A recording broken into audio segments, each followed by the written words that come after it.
బరువు తగ్గడానికి ఆరోగ్యానికి బీట్రూట్తో హెల్తీగా బ్రేక్ఫాస్ట్ రెసిపీ అయితే ప్రిపేర్ చేసుకుందాం. బీట్రూట్ పైన తొక్క పీల్ చేసుకొని సన్నగా తురుముకోవాలి. ఉల్లిపాయలు బీన్స్ అయితే వేసుకుంటున్నా, నచ్చిన వెజిటేబుల్స్ వేసుకోవచ్చు. 3 కప్పుల బియ్య పిండి, రుచికి సరిపడా ఉప్పు, జీలకర్ర వేసుకొని బాగా కలుపుకొని కొన్ని నీళ్ళు వేసుకుంటూ చపాతీ పిండిలాగా కలుపుకోవాలి. ఫుల్ వీడియోని రిలేటెడ్ వీడియోలో పెడతాను, ఇంట్రెస్ట్ ఉన్న వాళ్ళు చూడొచ్చు. పిల్లలకి మనం బీట్రూట్ కర్రీ ఇచ్చిన తినరు, అలాగే బీట్రూట్ జ్యూస్ చేసి ఇచ్చినా కూడా తాగరు కదా, అందుకే ఈ విధంగా ప్రిపేర్ చేసి ఇచ్చామంటే చాలా ఇష్టంగా తింటారు. అలాగే హెల్త్ కూడా చాలా మంచిది.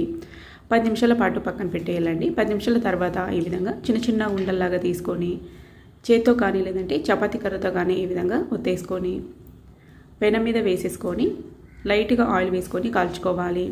రెసిపీ నచ్చినట్లయితే లైక్ చేయండి. తప్పకుండా ఇలాంటి మరిన్ని రెసిపీస్ కోసం ఛానల్ అయితే ఫాలో అవ్వండి. 2 వైపులా ఈ విధంగా క్లోజ్ చేసుకొని కాల్చుకున్నామంటే హెల్తీగా బీట్రూట్ బ్రేక్ఫాస్ట్ అయితే రెడీ అయిపోతుంది. బరువు తగ్గడానికి